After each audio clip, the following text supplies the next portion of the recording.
Hello, good morning, all of you, my dear junior inter students. I am Bhupati, junior lecturer in English, APRJC, Gyarampalli, Chittoor district. My dear junior intermediate students, you are most welcome to these virtual classes. As you know, COVID-19 situation has brought a very long gap. Otherwise, you should all be in the colleges having live classes, very good lectures, and a nice time for all of you. But the situation has become a little bit pandemic, and some technical problems in your admissions made this kind of gap. Anyhow, the government of Andhra Pradesh has kindly consented to start these virtual classes uh, for all the KGBV model schools and AP residential junior college students. Okay, my dear students, you know, you have English textbook. It has three parts. One, prose and poetry. Next, supplementary reader, non-detailed text. And the next one is grammar and communication skills. These are the three parts. The textbook has a very interesting lessons, poems, and non-detailed stories. When coming to the grammar part, grammar is also very interesting. You have parts of speech, tenses, voice, articles, speech, preposition, phrasal verbs, and coming to the communication skills, syllabification, transmission, transcription. So all these, don't get scared. You can find all these things very simple when you look at the textbooks. Anyway, let us begin with a very interesting prose lesson. The first one, that is a letter to his son's teacher. This is name of the first prose lesson. This is a letter, intermediate first year English, prose, Abraham Lincoln's letter to his son's teacher. So this is a letter, a very simple letter, but it is a very thought-provoking, interesting, message-oriented letter. Actually, this letter was written by Abraham Lincoln to his son's teacher. But we can say it is an appeal to all the teachers in the universe. So we can say it is an universal appeal. నిజంగా చెప్పాలంటే Abraham Lincoln తన కుమారుని యొక్క ఉపాధ్యాయునికి మాత్రమే వ్రాసినటువంటి letter ఈరోజు దేశంలో కానీ ప్రపంచంలో కానీ ప్రతి ఉపాధ్యాయుడు కూడా చదవవలసినటువంటి letter. Every teacher should read it because there are very good points, a good message, simple, what qualities a teacher should have, what he should do, what he should not do, how should he behave with the students in the school. This is an interesting one, really a beautiful letter by Abraham Lincoln. See, a letter to his son's teacher is a small letter. It is a letter to the teacher written by Abraham Lincoln. Before going to this lesson, let us see something about Abraham Lincoln, the writer of this letter. When we say the name of Abraham Lincoln, immediately we remember the President of America. The three things we remember. Second one, he was from a very, very poor family. Third thing, he abolished the slavery in his country. These 3 points everyone should know. This is important. So Abraham Lincoln, look at the picture given here, was the 16th president of the United States of America. After facing number of failures in his life, finally he became the president of India, president of America. So it was a great success. So his life history, he is a very good inspiration to many of us. Though born in a very poor family, he reached the position of president. It was all his courage. He never went back. He never thought about the failure in his life. He says failures are very common. We should learn from failures. Failures are these stepping stones for our success. He believed in it, and that became true in his life. Abraham Lincoln is a self-taught lawyer. As you know, he was from a very poor family. He did not have enough money to go to school, college, and get formal education. He did not have formal education. Actually, he was a self-taught lawyer. He learned by himself and became a famous lawyer. He was a legislator. And finally, he became the 16th president of the United States of America. I can say he is one of the best statesmen in the world. There are a few statesmen, sure, he may be one among them, because he always looked at the welfare of the people. He was a true politician, so we can call him a statesman. He was born in 1809 at Kentucky in the United States of America from a very poor family. His father went through different kinds of jobs, a cobbler, a farmer, a coolie, and woodcutter, different kinds of jobs. Financially, they were very low, but he was a voracious reader. He was interested in reading. He wanted to read books. Only by reading, he became a very good orator. From the beginning, he was a good orator. Orator means a speaker.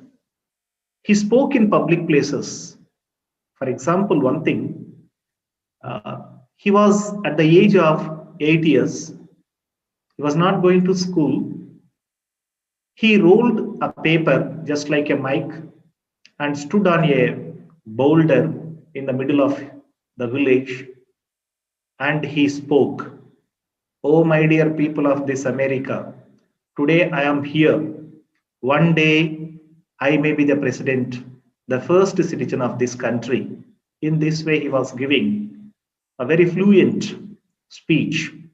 People gathered and looked at him, laughed at him. And his father, going by, just stopped and came, and he also heard it. He also heard his tremendous speech and much impressed. And he believed. No one in that gathering believed that he would become the president of America, but his father knew pretty well about him, his willpower, and his talent. So he believed that one day his son would become the top position. So this is an example for his oration. a very good orator, one of the greatest presidents in the history of the United States of America, and mainly in his tenure of office as the president of the United States of America, he abolished slavery. It was the main thing. He was very successful. He was very victorious. That was a milestone. That was a great credit in his life, in his career. I told you he was a great orator. He could make the audience spellbound with his speeches. It was his specialty. Born from a very poor family, and he had no formal education, a good reader. Though failed many times, he did not give up and finally reached the top position. And many times he failed. He did not care about the failures. So his courage was his strength, and his speeches, these two made him reach the topmost position.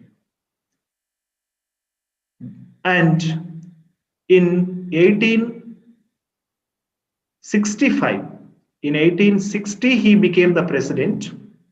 In 1865 he was assassinated, and he remained in the history of the United States of America as the best president, the best human. And now let us see something about this lesson. A letter to his son's teacher. As I have already told you, Abraham Lincoln's letter to his son's teacher is full of optimism, optimistic. There is no single negativity in this letter. Everything is in a positive way. His son has come to the age of school going. Lincoln thought of joining him in a school. Before joining, he wanted to make clear, he wanted to make an appeal to the teacher how the teacher should teach his son. He wrote a letter to his son's teacher. It is an appeal to make his son a good citizen of the emerging society. He appealed to the teacher to teach him everything, good and bad, so that he would learn the strength of goodness and the weakness in bad. So why he appealed to his son's teacher to make his teaching very sound. This is a thought-provoking and also a message-oriented letter. It is not only to his son's teacher.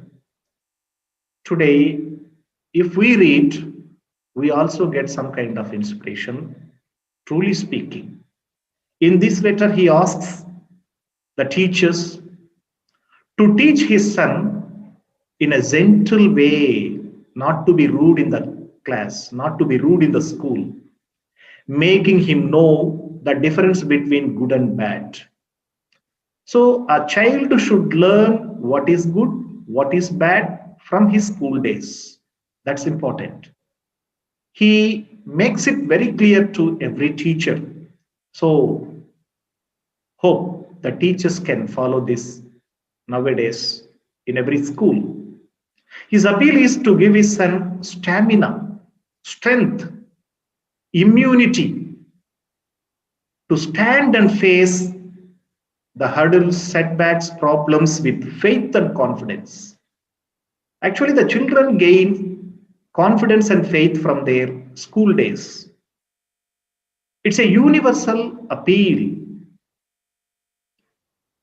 It shows that Lincoln was very much interested in education. and his passion for learning is clearly seen in this letter. He was much interested. He wanted to learn. He wanted to get some kind of unknown things. He wanted to know the unknown. He believed that education is very, very important one. It is a tool in building up the all-round personality of the child.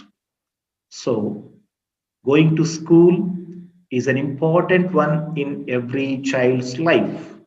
The school gives him a lot. The school is the place where a child gets lots of things. He learns the basic things, what to do and what not to do. Actually, that is the foundation.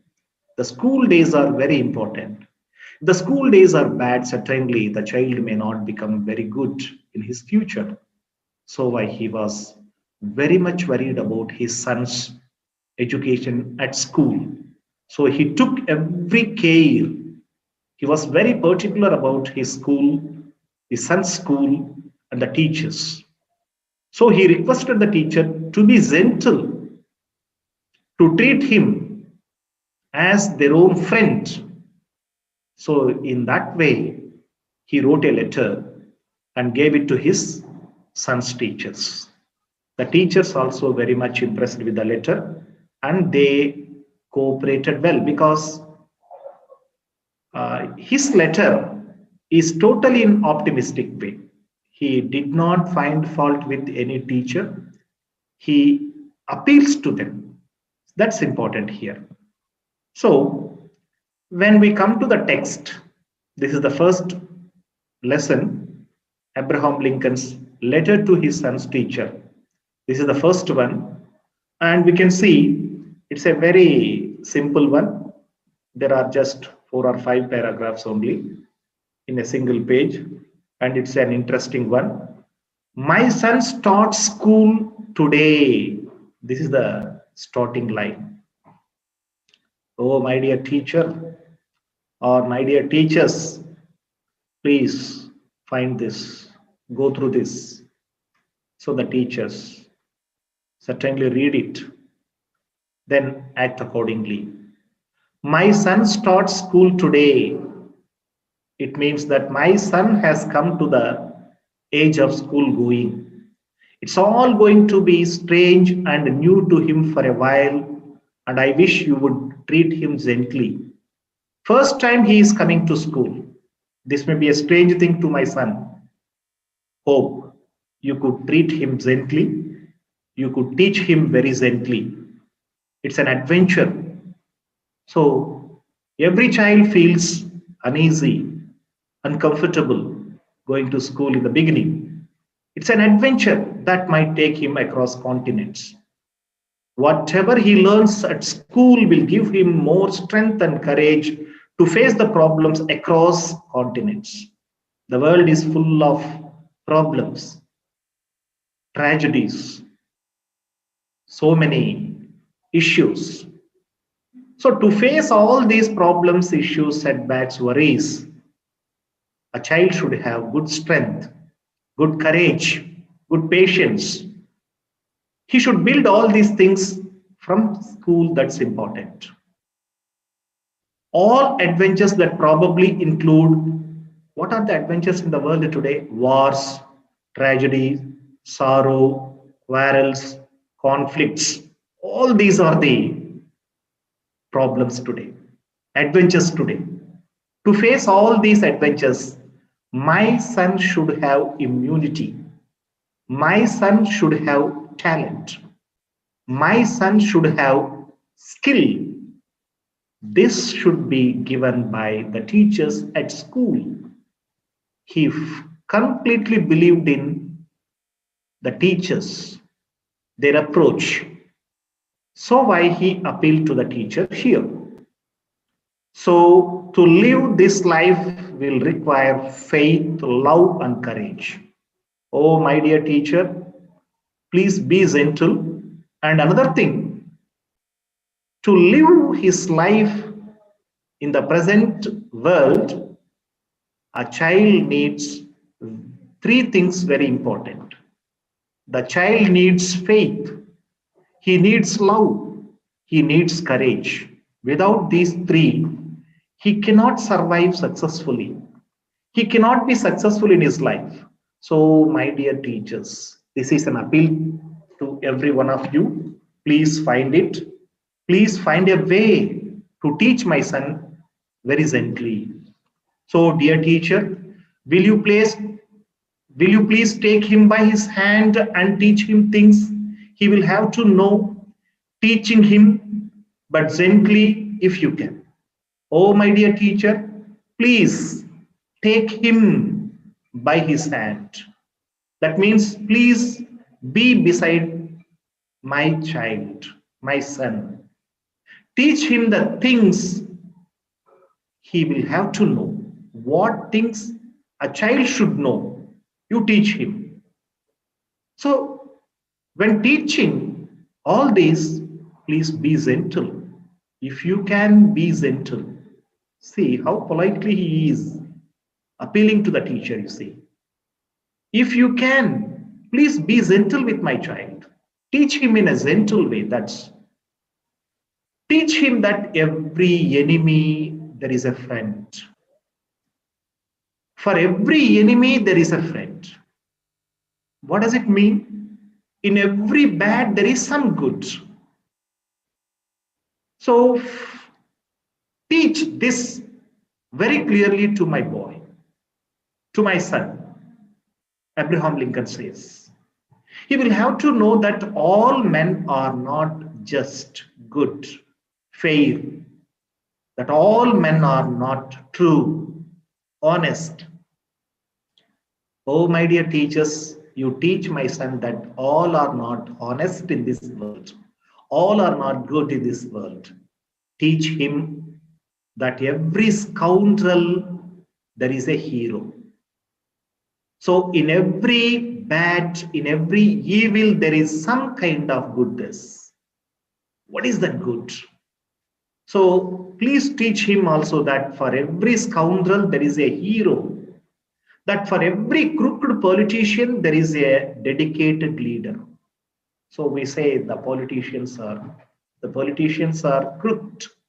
But in every crooked politician, there is a dedicated leader. That means among 200 politicians, we can't say all are bad. There may be a few dedicated leaders, dedicated people. So finding the dedicated people, finding the good people, identifying the good people is an important one.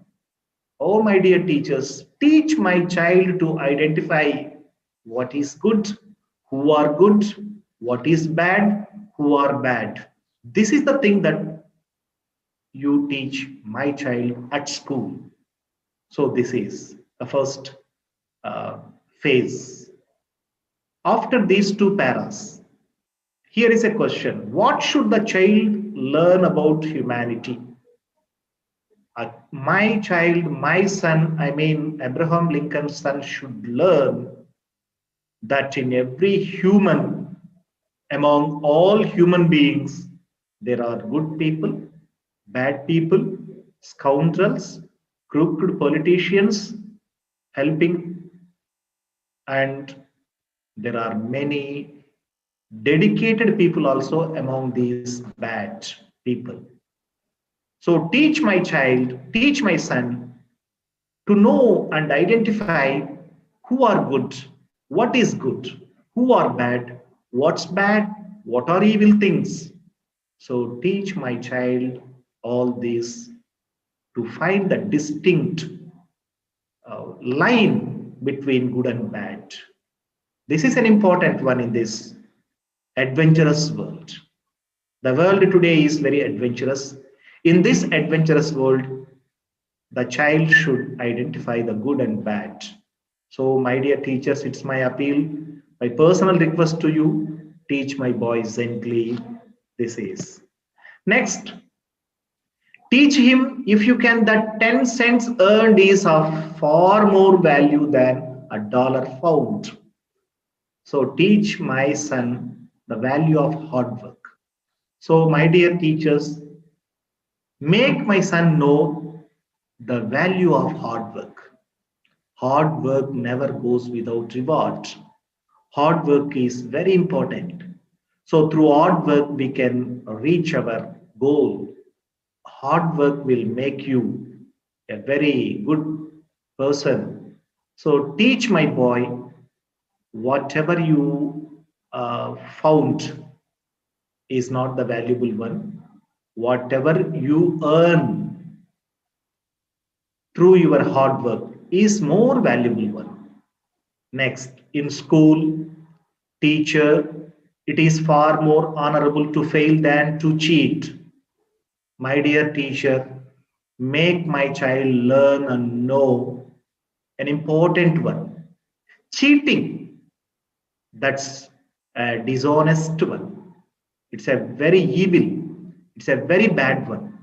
So teach my child that cheating is not at all a good one.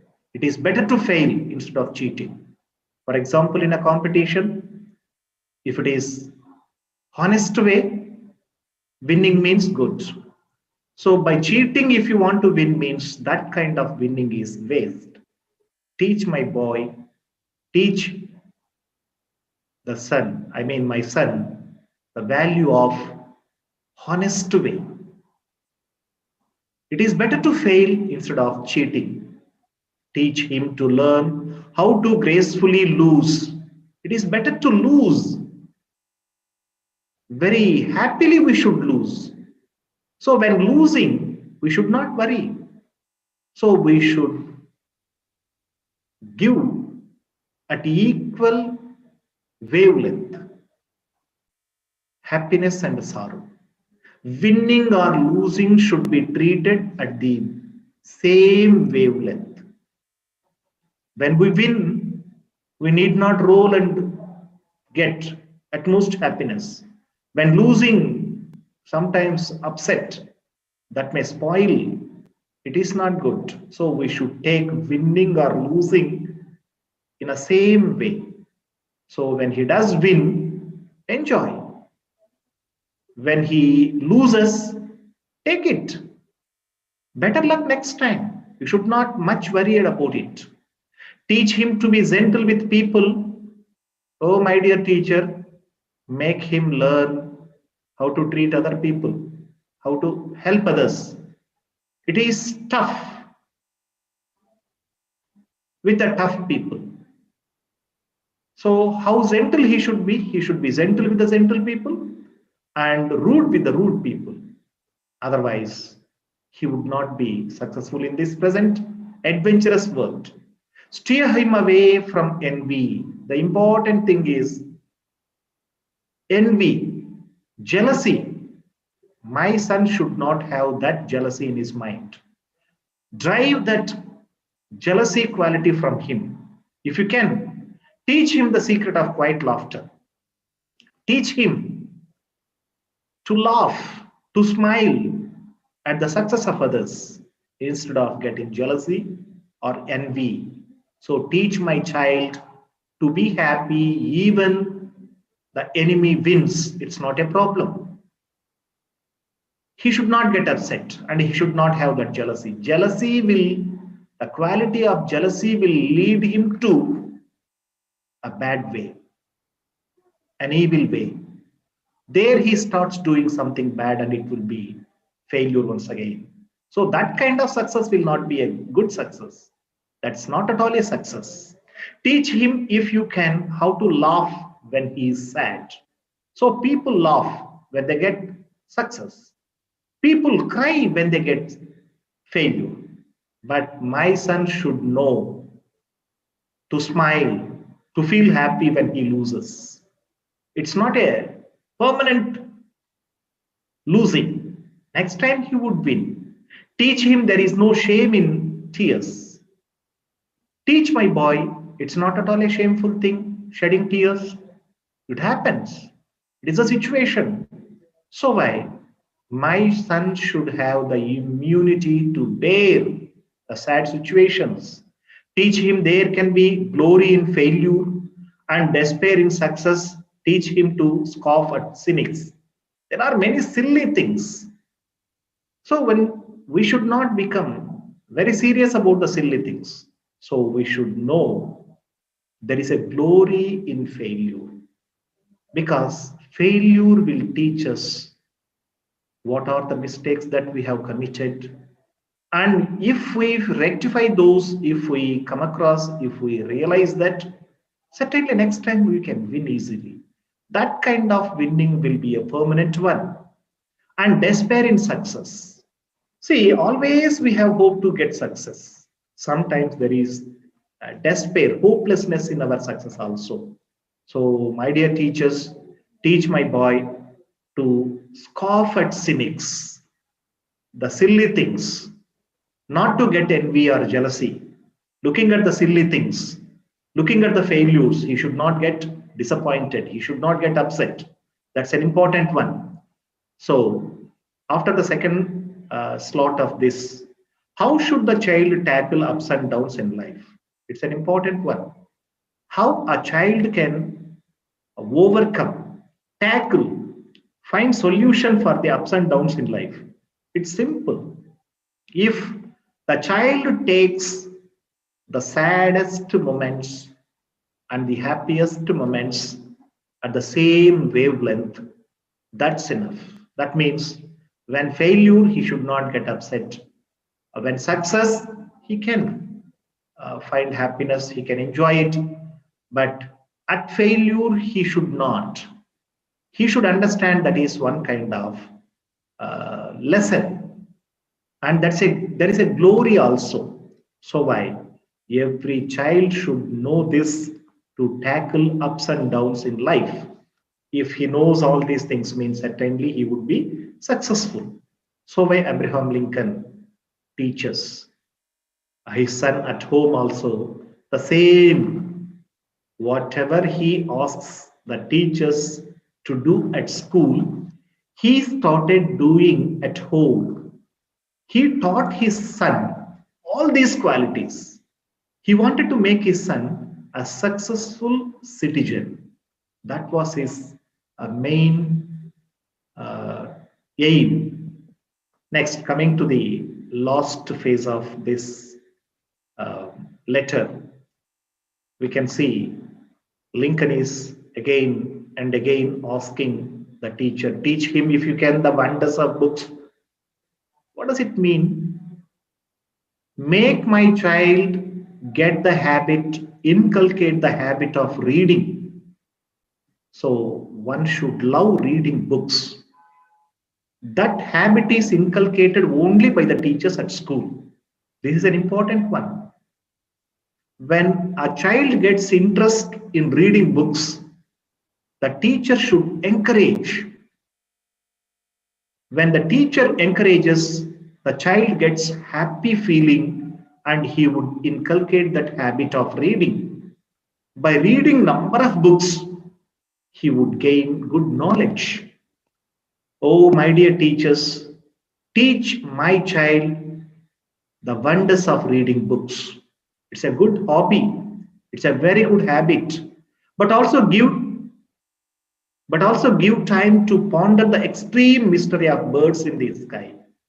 So not only reading books, teach my son to enjoy nature, to come out of the classroom, observe nature, beautiful birds, sky, bees in the sun, flowers.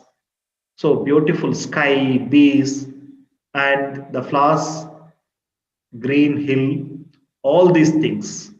So the child should enjoy the beauty and wonders of reading books and also the beauty of nature around him. He should enjoy the beautiful sky, birds, and green hills around him.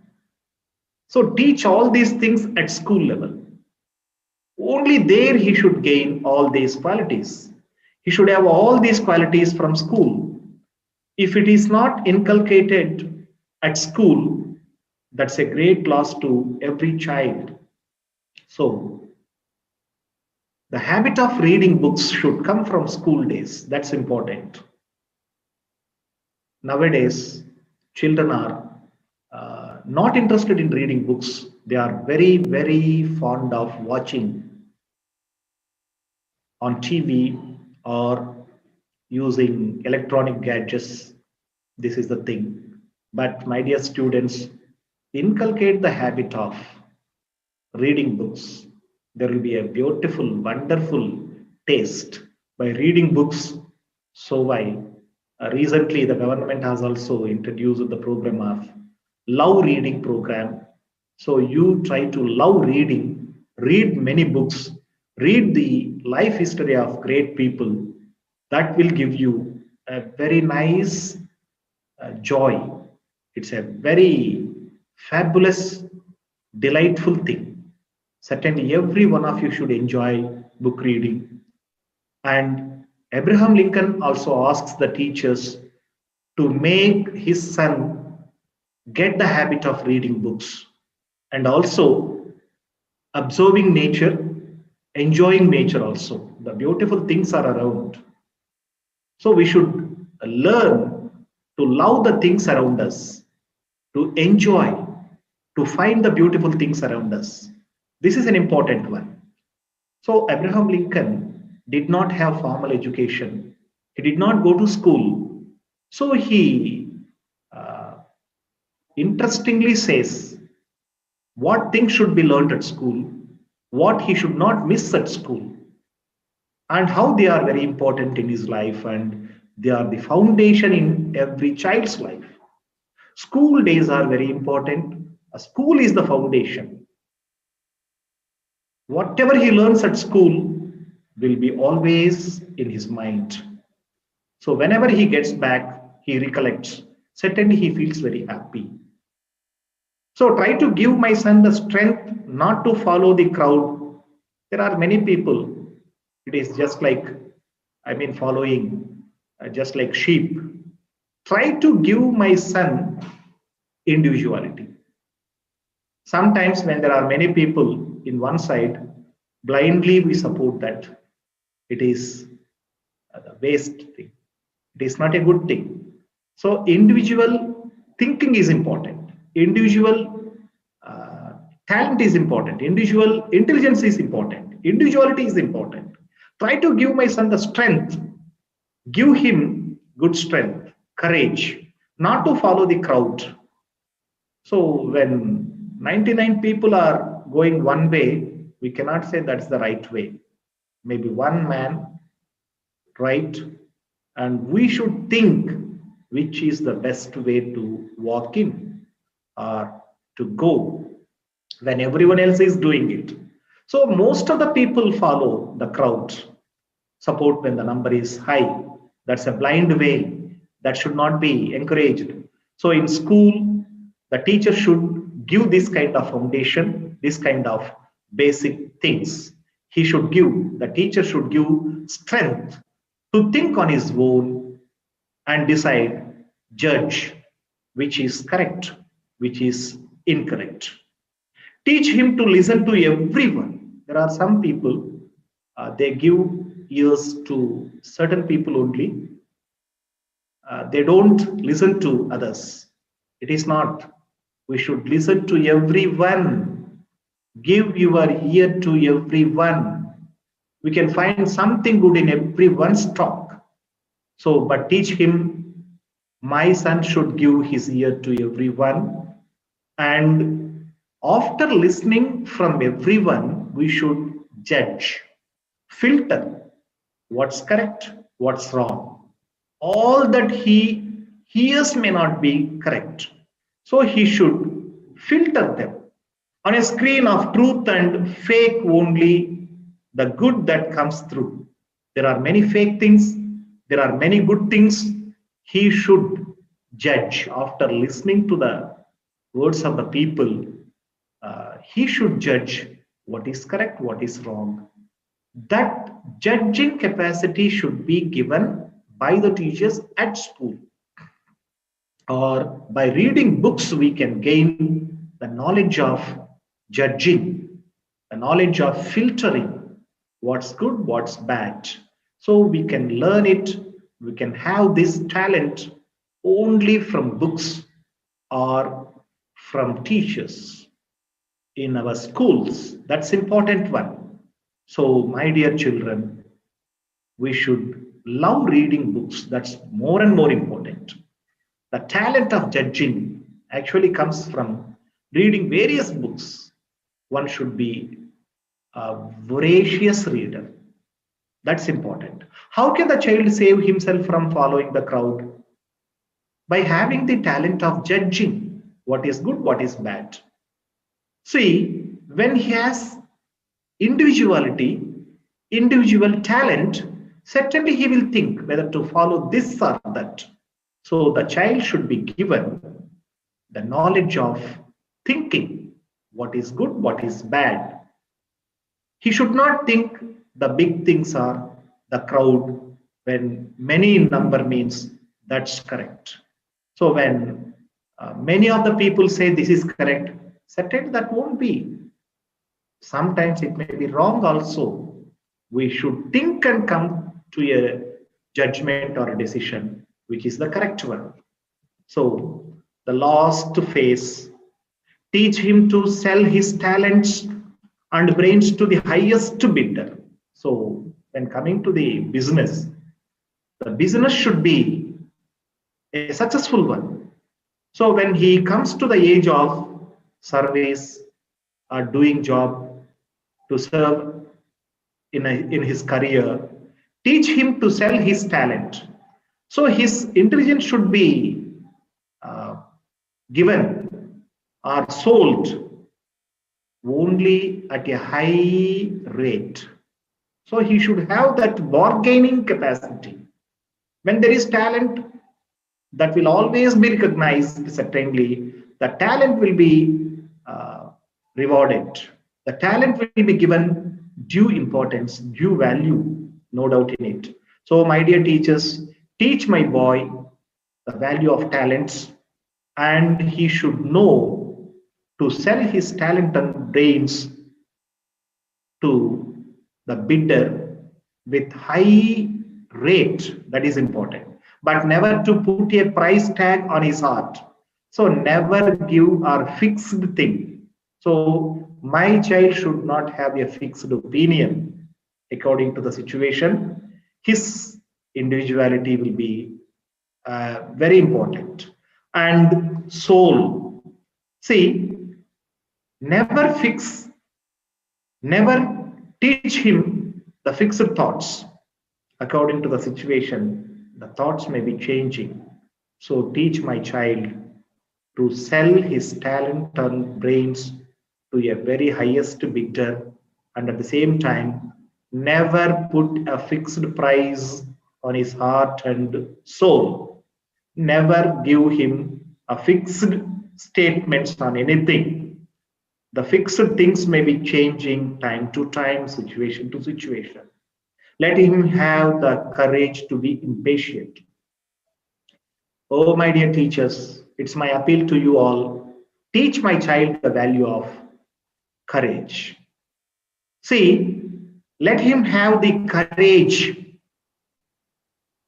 to be impatient. Let him have the patience to be brave. So he should learn how to be patient, to be brave, how it should be a bad thing having impatient quality. Let him have the courage to be impatient. So the courage should be impatient. Let him have the patience to be brave. So, my dear teachers, teach him courage. Give him courage. We cannot give courage directly by telling number of examples, by telling the stories of number of people. Teach him to have sublime faith in himself. Give him strong faith and confidence. So he should have confidence and faith. When he is weak, he could not have that faith. When he is weak in his mind or brain, he could not get the confidence. So give him full stuff, full caliber, full capacity, full talent, good intelligence, so that he will gain faith, confidence, and that will always have sublime faith in mankind, in God, so that my child will get good faith in mankind. Let him believe in man, first thing, and God. So my child should have faith in God. My child should have faith in mankind. So my child should have confidence. To have that, first he should have good intelligence, talent, and individuality. These are important things. Oh, this is the order. Oh, my dear teachers, this is my order, teacher. But see what best you can do out of all these. I don't say, I can't say, and I won't say also 100% you would. But please think over it. What best you can do. Sometimes you may not cover all these, but never inculcate evil thoughts into the mind of my son. Never inculcate, never teach him to cultivate bad things.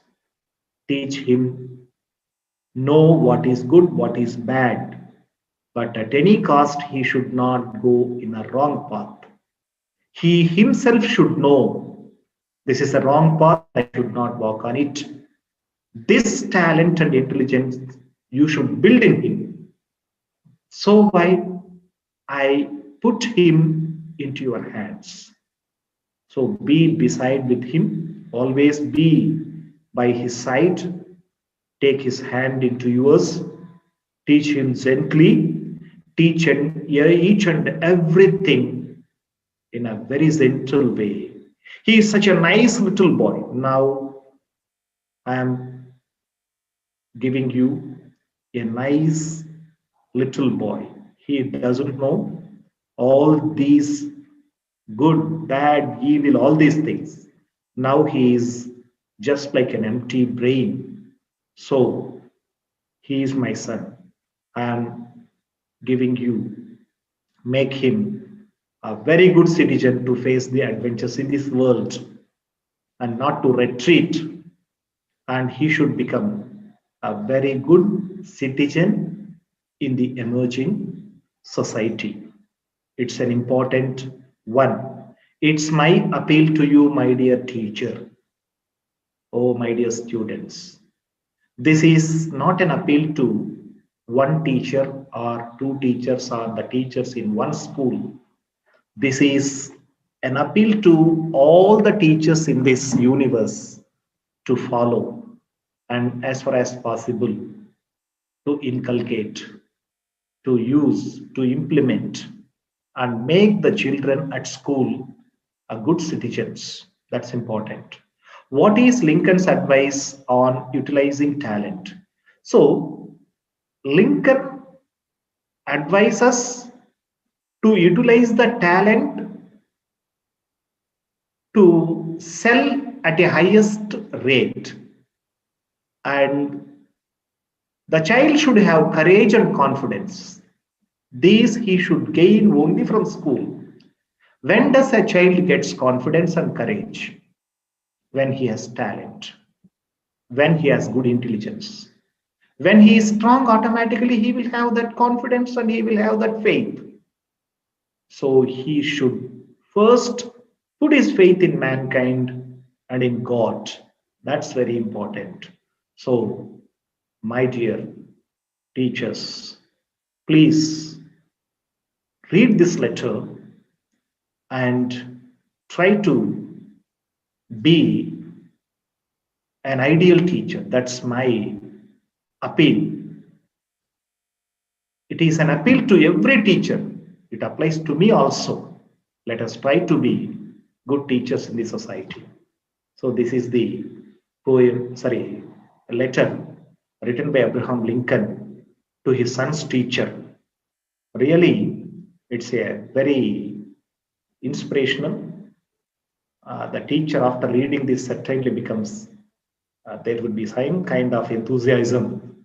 This gives some kind of boosting to him, an inspiration to him. It's a very good motivation to every teacher. So this letter is an important one, and this is prescribed for intermediate. First year means it's a wonderful thing. And now let us check our understanding. There are two important questions. One is, how is the teacher expected to inculcate honesty and worldly wisdom in the child? And another one is, how can the teacher instill, put in him faith, love, courage in Lincoln's son? So these are the important questions. Let us see. This is prepared by me. Lincoln reminds, first let us see the question. How is the teacher expected to inculcate honesty and worldly wisdom in the child? So the teacher is expected. How is the teacher expected? Lincoln reminds the teacher in a gentle way to teach his son in such a way that he could become a good citizen. So, on the whole, his main goal is, his main appeal is to make his son a good citizen. That's the important thing. He talks about the importance of being honest in life, how it would be good being honest, how it would be bad being dishonest.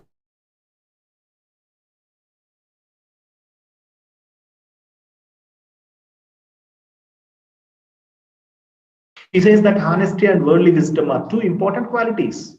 These are very important qualities. He appeals the teacher, explains his son that there are enemies and friends, crooked leaders, dedicated personalities, crooked politicians, and dedicated leaders. With the examples from the life stories of the great people, noble people, a teacher should make it clear to every child what is what. And that can help students acquire those ideal qualities. He would understand the value of honesty, the value of worldly wisdom. And it is a duty of the teacher to make a student honest. Yes, every teacher should feel the teacher should take it the responsibility. He should make every child a useful citizen. He should teach that 10 cents earned is more valuable. That means through hard work, whatever you earn through your hard work, that's important. It is more important than whatever you find somewhere without any work, that is freely. So this is a beautiful sentence. Whatever we gain, that should be only through some kind of hard work. Nothing should be through free.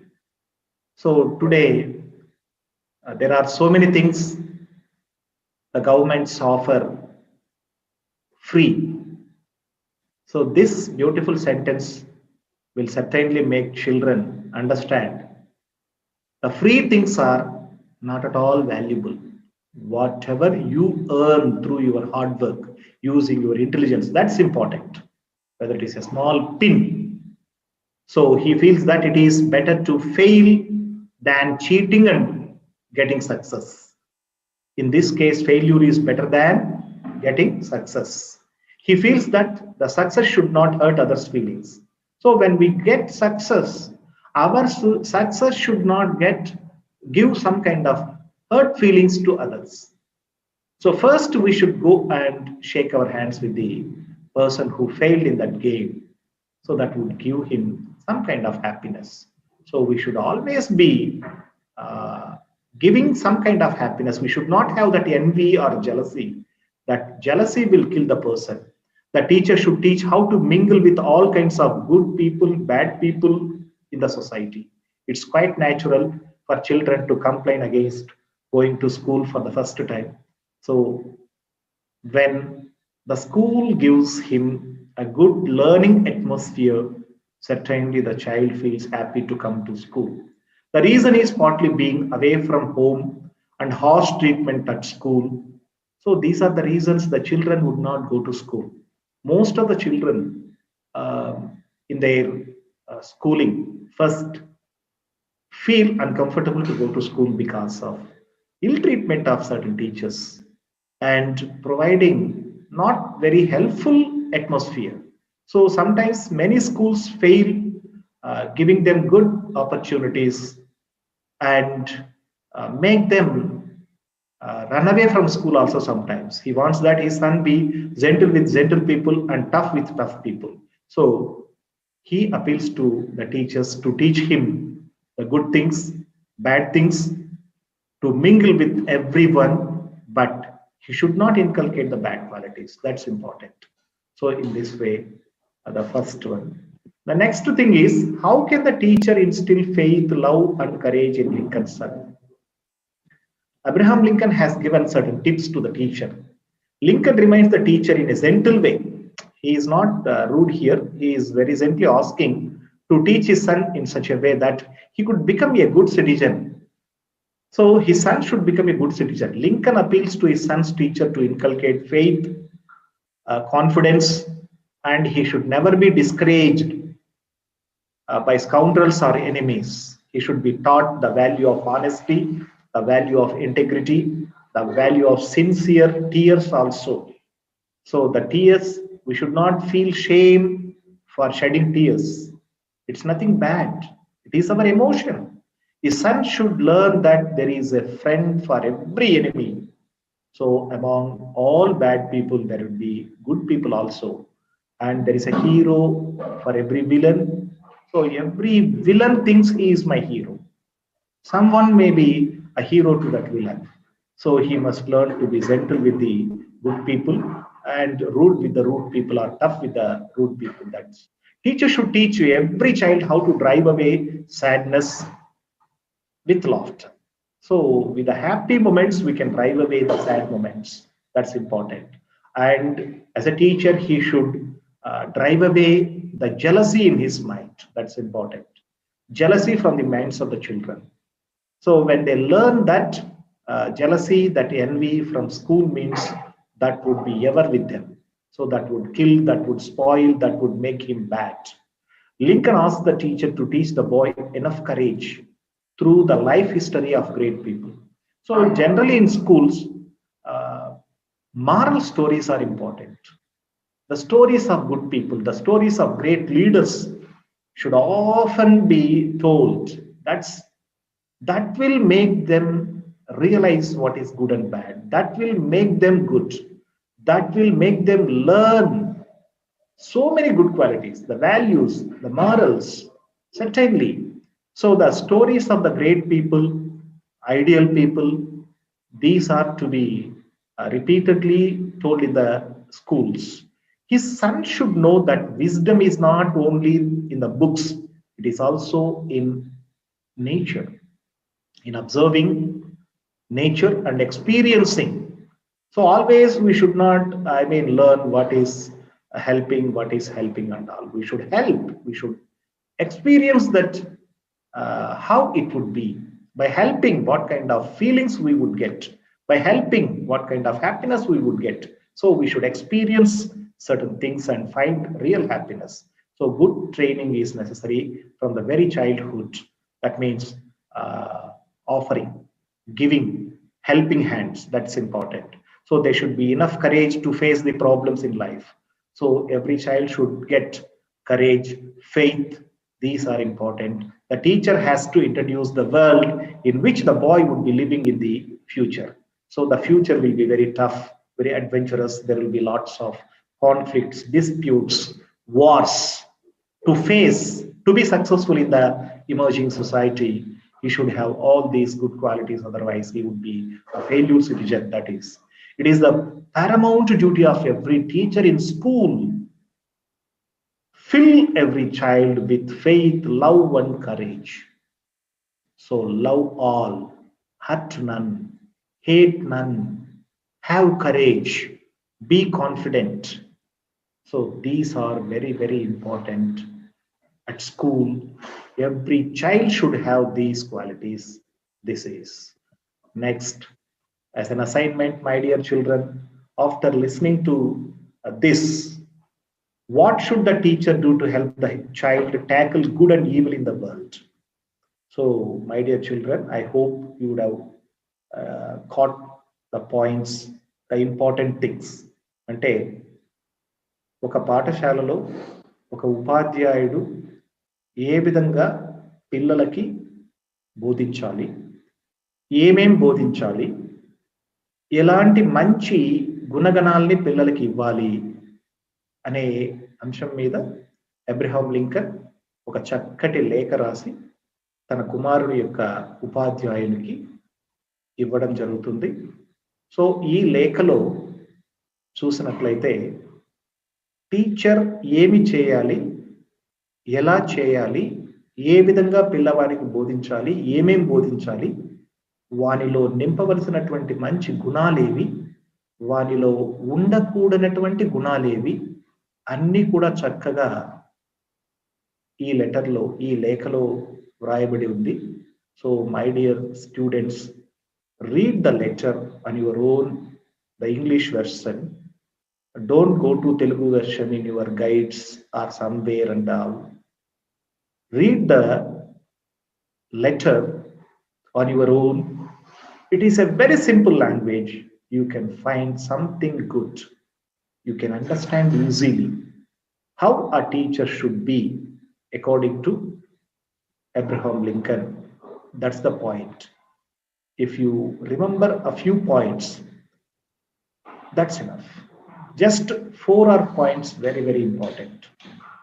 What qualities a child should not have, what qualities he should inculcate. Mainly reading books, love reading, and come out, observe nature, study the beautiful things around you, enjoy. So it's not only in the books. The wisdom is not only lying in the books, not only hiding in the books. It's everywhere. So child should learn the beauty is not only in the books, the beauty is all around him. So he should learn all these things. So my dear intermediate first year students, the first lesson, it's very interesting one. It's a very message oriented one. So you should all read it, not only for the sake of examination point of view. You should learn it, and you should read. Certainly you will find something good in it. This is an important one. So thank you one and all for listening to this virtual class. Certainly you would have understood something good, and when you go through the letter means, you will find, you will understand in a better way. Thank you very much. Stay safe, be alert, and as early as possible the colleges will be reopened. Hope you will be in the colleges soon. Thank you very much. Namaste. Thank you.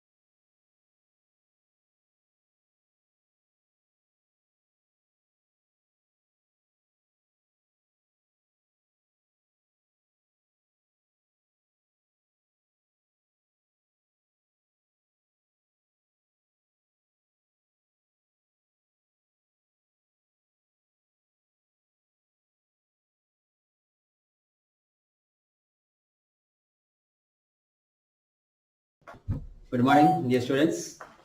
How are you? I hope all of you well. By the grace of God, today we will discuss about economics class. And dear students, you are the new students to our college. So all of you, welcome to the APRJC name code. Now, today we will discuss about the economics. It is very useful to the human being in the society. I think without economics, in human being activities there is no life.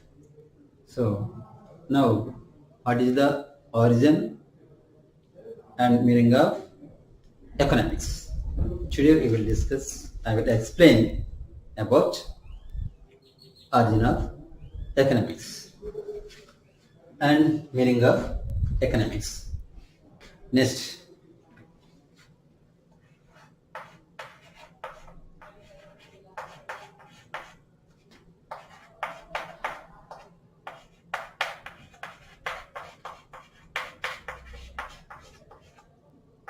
origin of economics.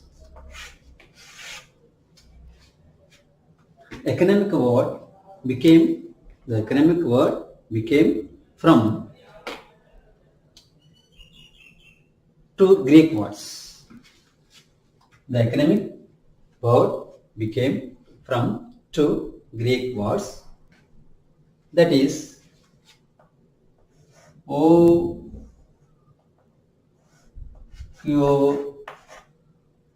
and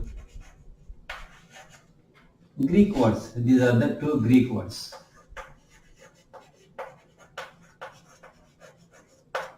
Greek words okio and nomos. Okios means households.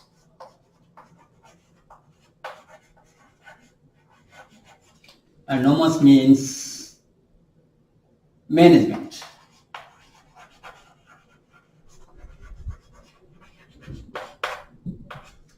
So total households management.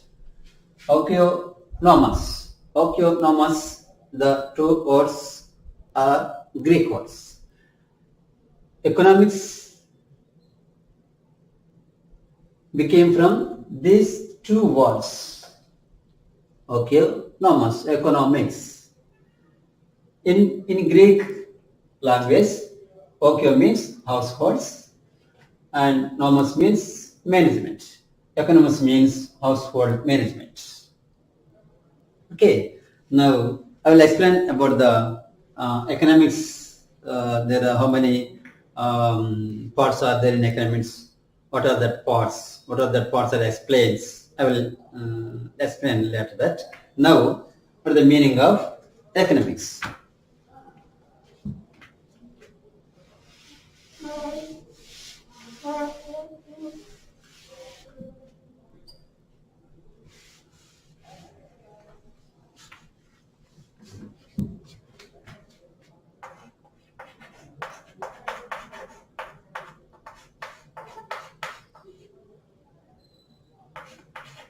Meaning of economics. What is economics? Explain to us. What is the importance of explain? Which type of problems are solved among the human beings, the economics? Now, when we are looking around us or when we are observed in the society, number of people are engaged in number of different activities. Number of people are engaged in different activities. Like some people are engaged in, or some people are working in agriculture sector, and some people are engaged in industrial sector, and some people are engaged in service sector, and some people are these three sectors.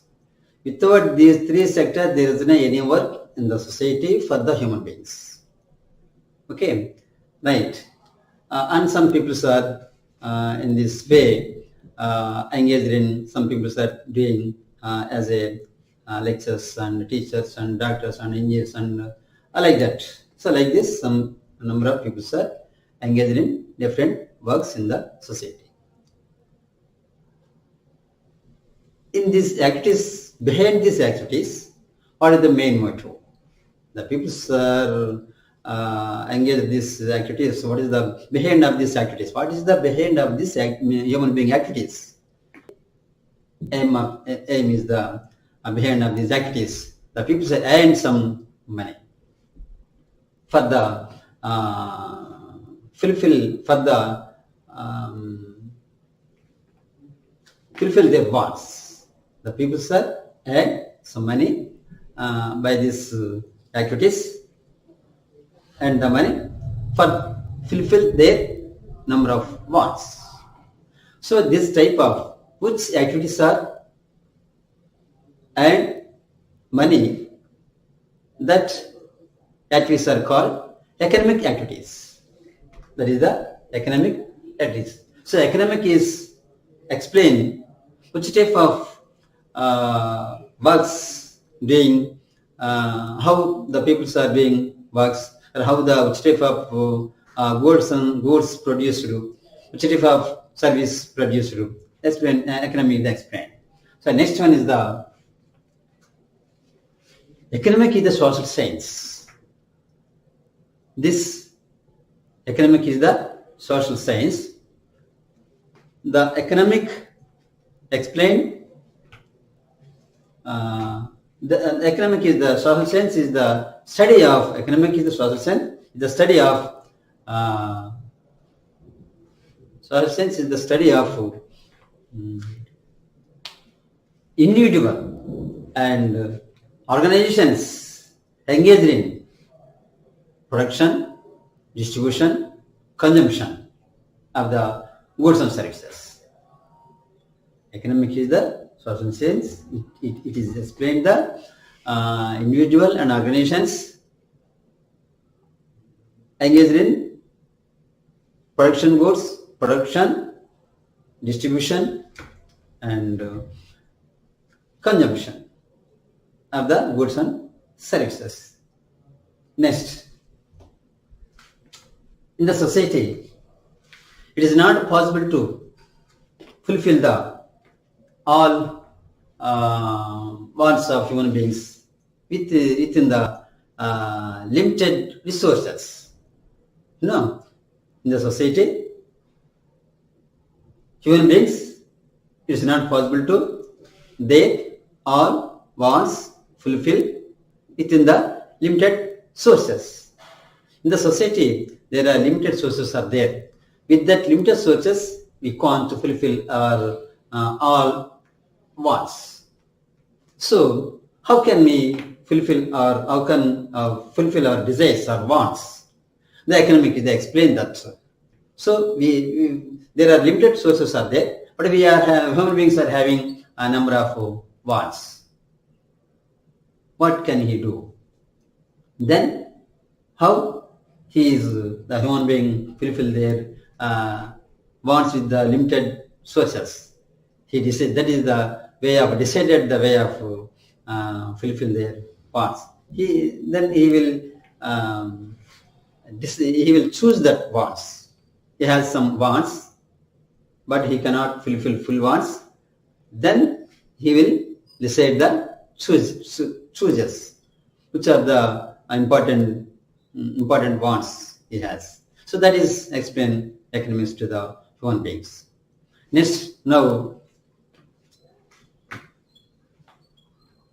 that is the meaning of economics, and it is economic is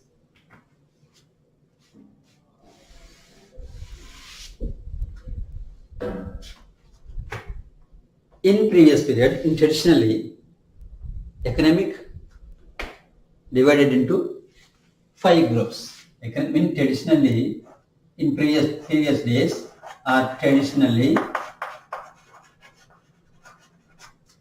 economic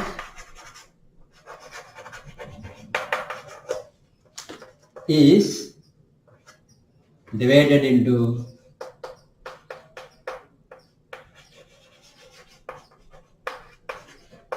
5 groups.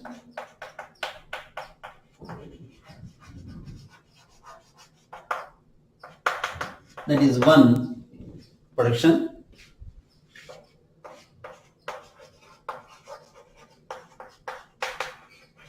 and 2, production, distribution,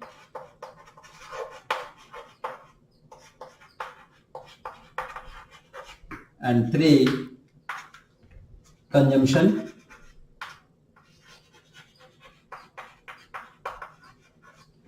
and 4th, exchange, and 5 public finance.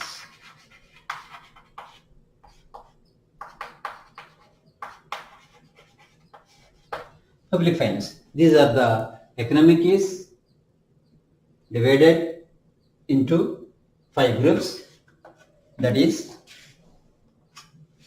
production, distribution, consumption, exchange, and public finance. This is the previous period, untraditionally period. After that, in modern period, economic is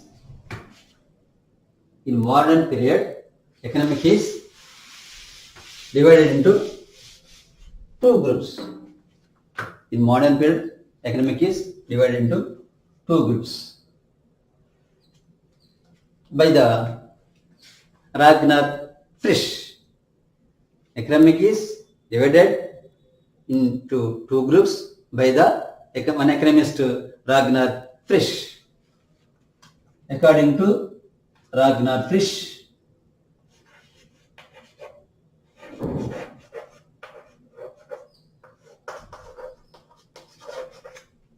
it is divided into 2 groups. One is the micro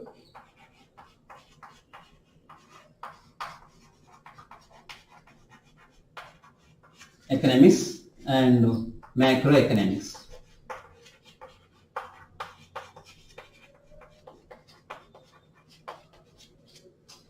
And micro and macro economics.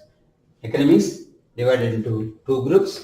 One is the microeconomics, macroeconomics by Ragnar Frisch in 1973. Okay, and again,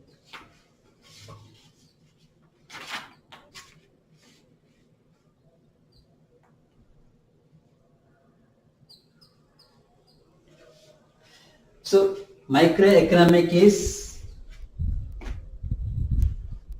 developed by the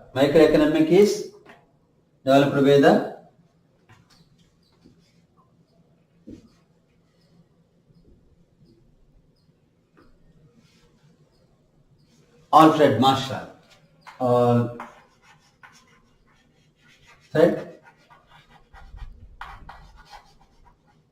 Microeconomic is developed by the Alfred Marshall.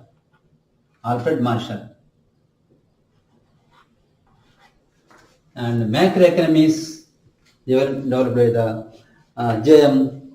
Keynes.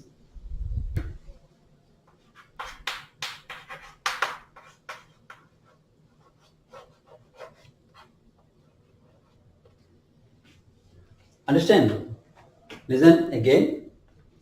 Economic is divided into 2 groups in modern period by the Ragnar Frisch.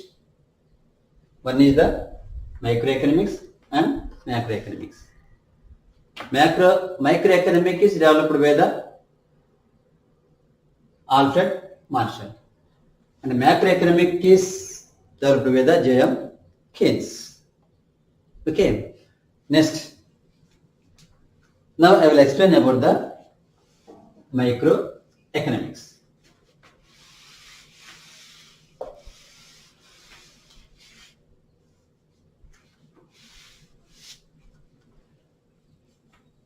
What is micro? I will explain about later after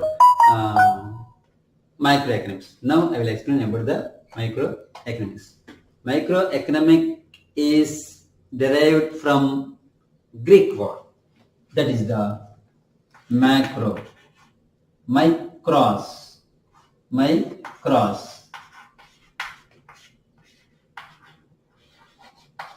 Greek word. Microeconomic is derived from micros,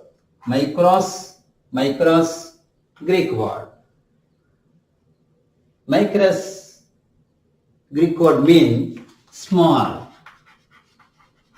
Small. Micros in Greek word micros mean small. So microeconomics is study of a small unit. Microeconomic is study of small unit. So that is microeconomic is derived from Greek word, that is micros.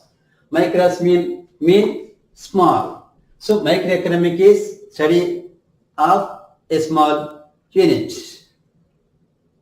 individual units like firms, household, individual farms, individual industries, individual persons, like that. Okay. Next, another one, microeconomic is economics. What is the individual farms and industries and households? Like you take one example. Microeconomic is study of small unit, individual unit, individual households, individual farms, individual industries. For example, you take one hand, our hand, 5 fingers are there. Okay, na? Microeconomic is not study about the total 5 fingers. Microeconomic is studies only among the 5 fingers, only 1 finger. And in the example, microeconomic is study of a small unit, like one household and one farms and one industries and one person and one thing. Example, you take our hand, 5 fingers are there. Okay, but in this, among these 5 fingers, microeconomic is explain only microeconomic study only 1 finger out of 5 fingers. Microeconomic is studies only 1 finger. Okay, that is the individual unit, that is the small piece, small thing. Like another example, you take forest. Microeconomic is studies only among the total forest, only one trees. Microeconomic is the study. So that is the microeconomics example for microeconomic study. Next, microeconomic is scope of microeconomics. So understand here, microeconomic is derived from Greek word, that is the micros. Micros mean small. A definition of the microeconomics. Microeconomic is study of only a small unit, like household or farm, small farm, a part of a single farms and industries and households. That is the microeconomics. Now, what is the scope of microeconomics? What is the scope of microeconomics?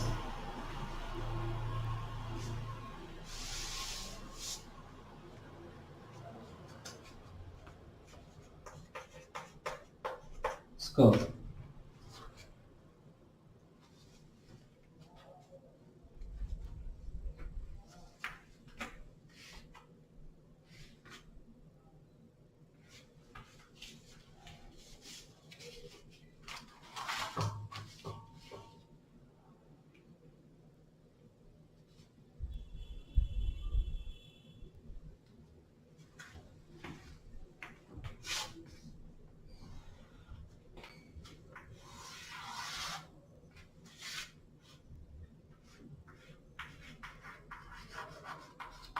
Product pricing,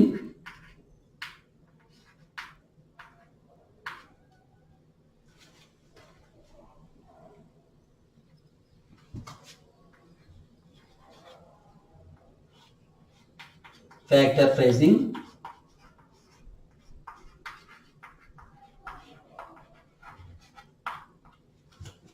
and theory of economics welfare.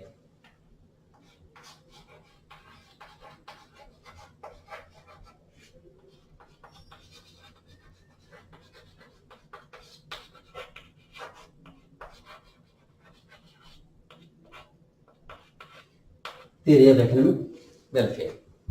So, microeconomics scope or scope of microeconomics. Scope of microeconomics.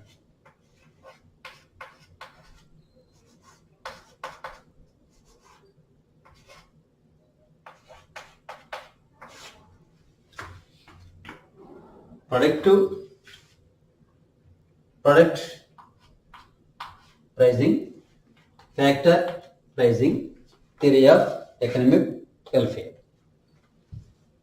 Any goods production pricing depend upon that goods demand. Any product pricing depend upon that goods demand and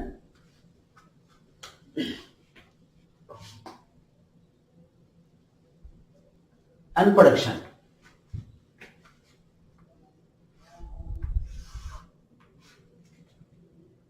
Demand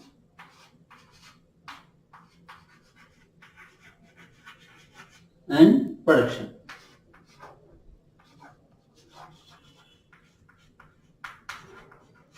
Demand and production. Any product pricing, any goods and services product pricing depend upon that goods demand and production. Demand and production. Next, factor pricing. So, what is microeconomics is also called as price theory.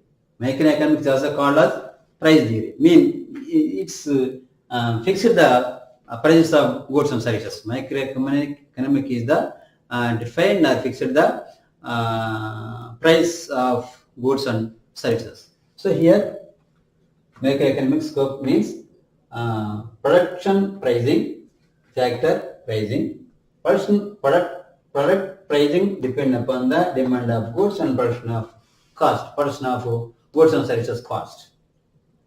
Okay. Next, factor pricing. Factor pricing depend upon the factors of goods and services. There are 4 factors of their goods and services.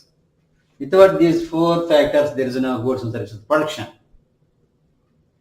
Okay. Factor pricing. How to fix the factor pricing? Explain the microeconomics or explain the microeconomics. What are the factor costs? Factor cost. How to fix the pricing depend upon the factors demand. So what are the factors? Any goods production with these 4 factors. Any goods production without these 4 factors, there is no production. What are the 4 factors? One is the land, and second one is the labor, and third one is the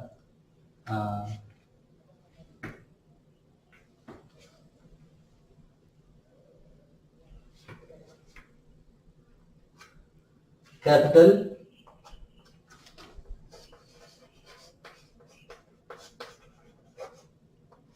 and fourth one is the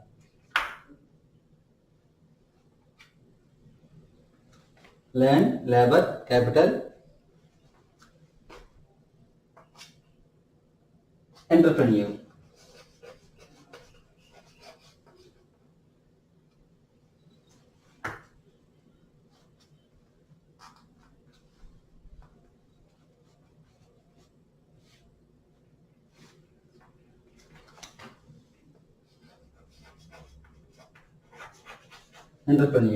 Land, labor, capital, entrepreneur. These are the 4 factors. For these 4 factors, remuneration, land is rent, labor wages,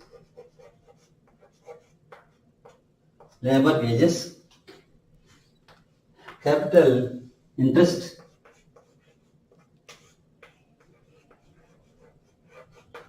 and entrepreneur is the profit.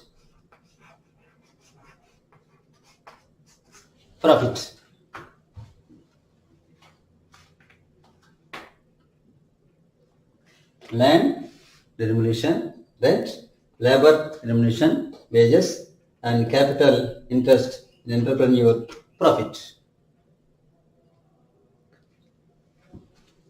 Okay, this is the factor pricing depending upon these factors. Without these factors, there is no any goods production. For the goods production with the help of them, so that the remuneration of these 4 factors, land, rent, labor, wages, and capital interest, entrepreneur, profit. Next one. So these are the explained by the microeconomics. And third one is the theory of economic welfare. Economic welfare, what is the here? Economic theory of economic, the microeconomics explain the theory of economic welfare. What is the use of microeconomics? This is the theory of economic welfare explain the what are the use of even what are the use of how a man get wages with his works. So these factors, these these are the scope of microeconomics. Microeconomics is study of these total 3 about these 3 aspects. This one is the product pricing, factor pricing, theory of economic welfare. Next, what are the benefits or what are the importance of microeconomics? What is the importance of microeconomics? What is the importance of microeconomics? In the society, there are number of thousands and lakhs consumers producers are there. In the society, there are thousands of lakhs of consumers producers are there. And how can allocate to them between these goods and services? How to goods and services allocated to the consumers and producers. Thousands of consumers and producers are in the society.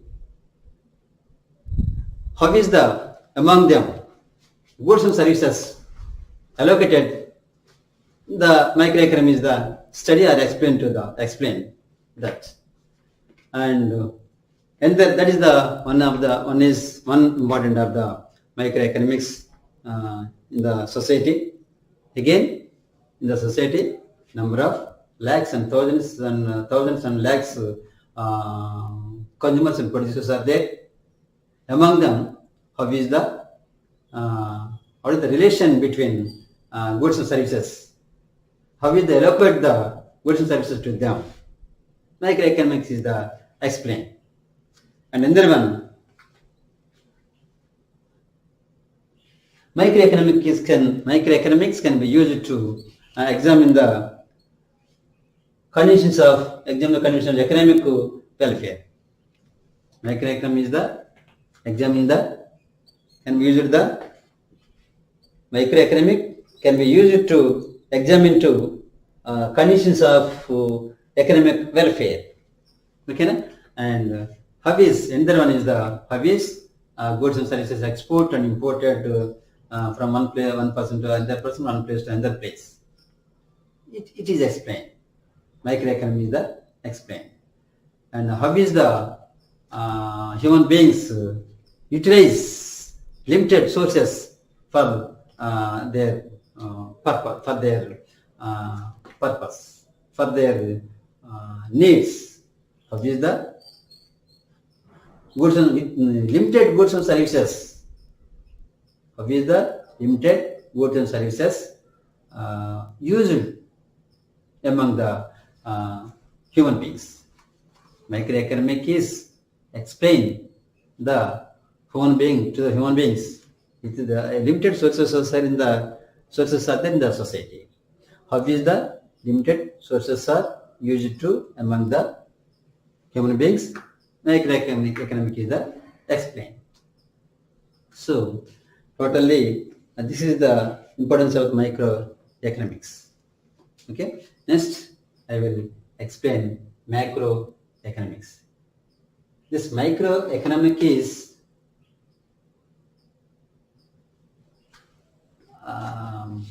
very useful to the human beings. One person, one economist is one economic like Adam Smith.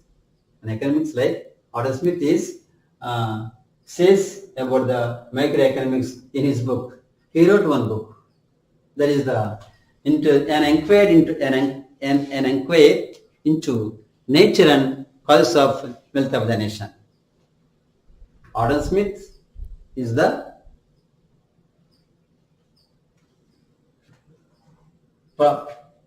propaganda. Adam Smith is the developer of microeconomics. He was explaining about microeconomics in his book. Adam Smith is write one book that is the an inquiry that is an inquiry. Adam Smith wrote one book that is an inquiry into the nature, an inquiry into the nature and cause of wealth of nations. In that book, he wrote about the microeconomics. He explained the microeconomics. He was called as father of economics. He was called as father of economics. So he is the classical economist. He was the classical economist. So next I will explain about the next class I will explain about the macroeconomics. This is the about microeconomics. This microeconomics, scope of microeconomics, like product pricing, factor pricing, theory of economic welfare. Product pricing is depend upon that goods demand and cost of goods production. And factor pricing, also how to fix the factor pricing with microeconomics, like wages, rent, wages, interest, and profit. There are 4 factors are there. How is that 4 factors? You know what are the 4 factors? One is the land, labor, capital, and revenue. Okay. How is that 4 factors remuneration? And the microeconomics is the fixed that remuneration of the 4 factors. Okay. Right. How is the human beings get to uses to their economic activities? Okay, that is the theory economic welfare. The theory economic welfare says the how is the uses of human beings with their activities. So these are all explained by microeconomics. Okay, next I will explain microeconomics next class. Thank you, Anna.